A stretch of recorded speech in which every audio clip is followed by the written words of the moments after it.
Você já é casada ou está pensando em se casar? Então esse vídeo é para você.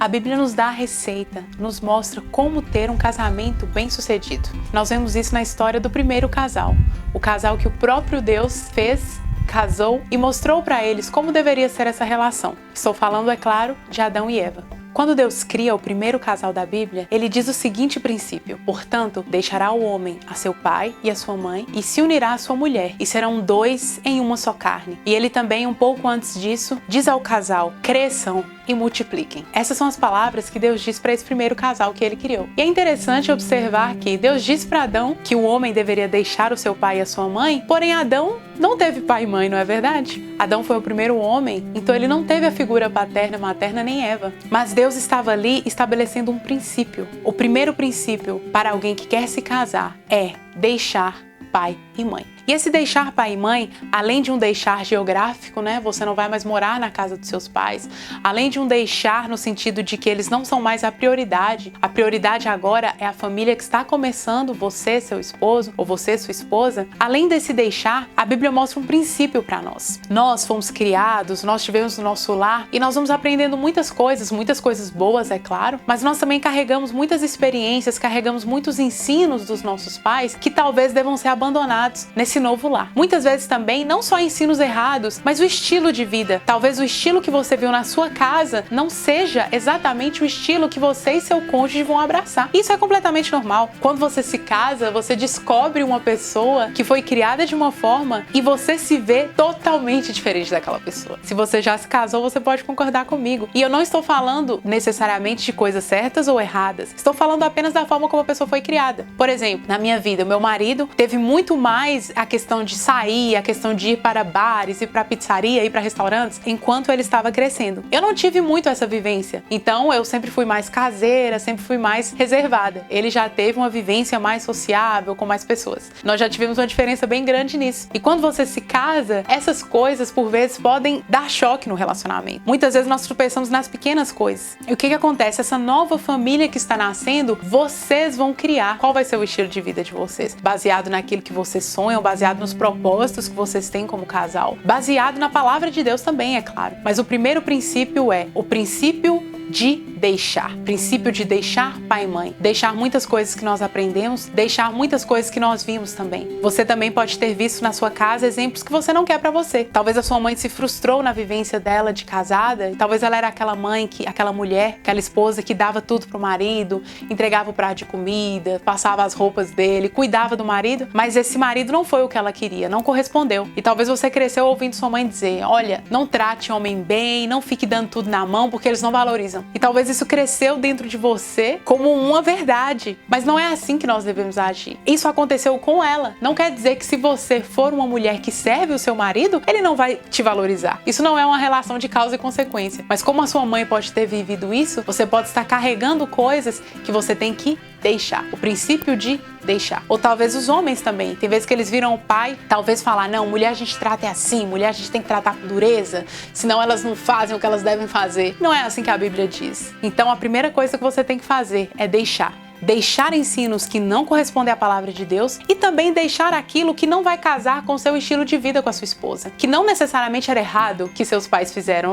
Nós não estamos aqui para julgar o que nossos pais fizeram. Mas é uma questão de Deus falou para um homem: olha, você vai se unir a alguém? A primeira coisa que você deve fazer quando vai entrar na relação conjugal é deixar. Primeiramente, deixe aquilo que ficou para trás. Deixe muitas coisas que você aprendeu, deixe muitas coisas que você viu. Deixe pai e mãe. Eles continuam sendo dignos da nossa honra, do nosso respeito, do nosso amor. Mas a partir de agora é um novo lar. E para esse novo lar começar, não cabe bagagem. A gente tem que chegar sem nada. Para esse novo lar que vai começar, não cabe bagagem. A única bagagem que pode entrar aí é a palavra de Deus. O segundo princípio é o princípio de ligar. A Bíblia fala: deixará o homem seu pai e sua mãe e ele se unirá à sua mulher. O segundo princípio é o princípio de se unir. E a Bíblia diz que eles serão dois em uma só carne. Talvez você pense: eu vou casar para me completar. Eram um e viraram dois. Não, a Bíblia diz que são dois e se tornam um. O segundo princípio é o princípio de unir. E para você unir, para você conseguir se integrar a alguém, você vai ter que encaixar as engrenagens. A gente precisa, para se unir, a gente precisa se encaixar. E a primeira forma, como eu já disse, você tem que deixar aquilo que você aprendeu, aquilo que você viu. Porque se você carrega tudo e seu esposo ou sua esposa carrega tudo, é impossível encaixar. Mas quando chegam dois com o mesmo propósito em Deus de se unir, de serem um, essa fusão acontece. A segunda parte é o princípio de unir. Vocês não são dois, vocês são um. No próprio livro de Gênesis é muito interessante ver, no capítulo 3, se eu não me engano, um pouco mais à frente, que fala que Deus criou homem e mulher e o chamou Adão. A Bíblia diz que Deus chamou os dois de Adão. Para Deus, quando nós nos casamos, nós somos um. Nós não somos dois. Não são dois propósitos, dois pensamentos, duas vontades. É um só. A Bíblia mostra que para Deus, o casal é um. Deus vê um. Então, para um casamento dar certo, nós precisamos nos unir. A gente vê muitos casais, infelizmente, até no nosso meio cristão. Está acontecendo muito, o divórcio está aumentando muito e as pessoas estão olhando para isso com muita naturalidade. Mas para Deus, a Bíblia diz que o que Deus uniu, o homem não deve separar. Aquilo que foi unido por Deus, um casal que virou um, o homem não deve separar. O homem não pode separar. O segundo princípio que nós temos para um casamento dar certo é o princípio da união. Você não é mais uma mulher que toma suas decisões, que faz o que você quiser. Se você quiser ter essa vida, continue solteira, sem problemas. A própria Bíblia diz, a mulher solteira cuida das coisas do Senhor. A mulher solteira pode fazer o que ela quiser, mas quando você é casada, a própria Bíblia também diz, você cuida de agradar o seu marido, você cuida das coisas desse mundo. Então, o princípio de se unir, de não mais serem dois, mas serem um. Toda vez que o casal ficar cada um querendo manter a sua individualidade, querer manter quem eu sou, querer me manter integralmente como eu era quando eu era solteiro, esse casamento não vai dar certo, com certeza. Porque para Deus tem que deixar o que ficou para trás, deixar a bagagem e se unirem e se formarem um só. Esse é o segundo princípio. O terceiro princípio é a ordem que Deus dá ao casal. Cresçam e multipliquem-se. Terceiro, eu quero falar de crescer. Princípio de crescer. Quando nós nos casamos, o casamento é uma escola muito grande de maturidade. O casamento é uma escola que te aperfeiçoa, que um vai aperfeiçoando o outro. Claro, a gente se aperfeiçoa renunciando, a gente se aperfeiçoa aprendendo a lidar com outra pessoa. Mas em nenhum relacionamento, você é convidado a tanto aperfeiçoamento como relacionamento conjugal. Porque vocês vão virar um. Para virar um, precisa ter engrenagem perfeita para encaixar. Então, o relacionamento conjugal, o tempo inteiro, a gente é convidado a crescer, a sermos pessoas melhores. Se você for o centro da sua vida, se suas vontades forem as que importam, se o que você quer, se os seus projetos, se é só você, se é tudo sobre você, você não vai crescer. A gente cresce a partir do momento que a gente lança o nosso olhar para o outro. Em 1 Coríntios 13 nos é dito que o amor não busca os seus próprios interesses, o amor não é egoísta, o amor importa com o outro. Então o terceiro princípio para um casamento dar certo, o terceiro princípio para um casamento ser segundo a vontade de Deus é o princípio de crescer. Vocês não são mais crianças, vocês não estão mais na casa de papai e mamãe e quando vocês tiverem um problema, vocês vão correndo falar com a mamãe e com o papai. Não, papai e mamãe não é mais porto seguro, papai e mamãe não são mais os que vão cuidar de vocês, se vocês tiverem uma briga, vai cada um para casa de papai e mamãe. Não, a partir de agora, vocês têm que crescer e ter maturidade. A partir de agora, vocês como casal que resolvem as coisas. E também vocês como casal que vão crescendo e vão se tornando adultos, vão se tornando pessoas responsáveis, vão se tornando, como a Bíblia fala, vocês vão alcançando a estatura de varão perfeito. Vocês vão alcançando a estatura de maturidade diante de Deus. O terceiro princípio para o casamento é o princípio de crescer. Não queira fazer mais coisas de menino, não queira mais fazer coisas da infantilidade, coisas até da juventude. Todas essas coisas são lícitas, mas quando você se casa, chegou a hora de crescer. Porque só depois de crescer acontece o quarto princípio, que é o princípio de multiplicar. Só alguém que alcançou a maturidade pode multiplicar. Uma mulher passa por estágios na vida até que ela alcança a maturidade fisiológica para ela poder gerar uma criança, para ela poder gerar uma vida. Um homem também passa por uma maturidade fisiológica para poder gerar.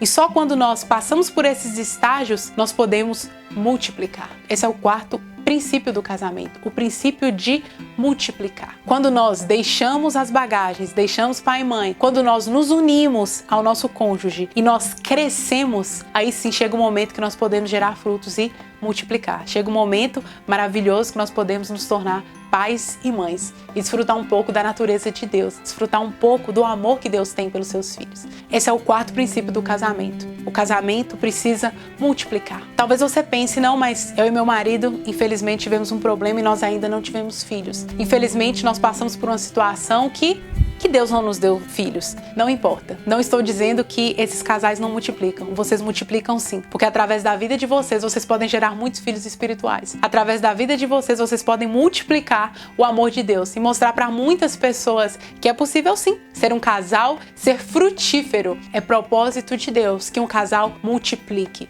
É propósito de Deus que a gente vá além. A gente começou sendo 2, nos tornamos 1 diante de Deus, mas nós podemos multiplicar.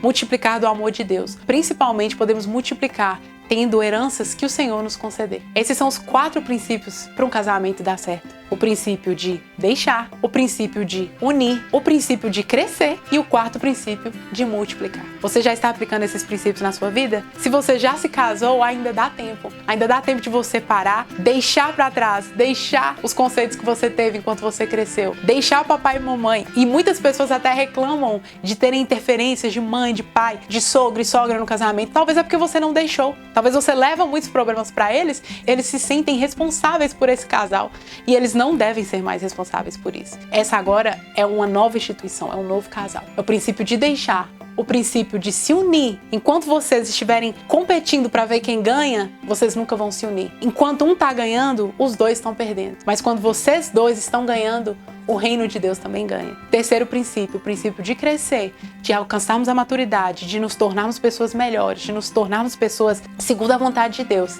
E o 4º, o princípio de multiplicar, que essa instituição, que esse casamento multiplique para a glória de Deus.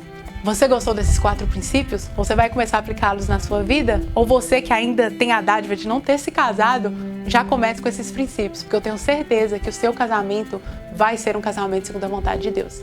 Eu te convido a mandar esse vídeo para uma amiga, mandar para alguém que vai se casar, uma noiva que você conhece, mandar para pessoas que talvez já estão casadas e estão um pouco perdidas, para que elas saibam que o casamento foi a instituição que Deus fez. Foi Deus que fez o primeiro casamento, foi Deus que mostrou como ele deveria ser, e é Deus que abençoa o casamento e diz: o que eu uni, o homem não separe. Até a próxima!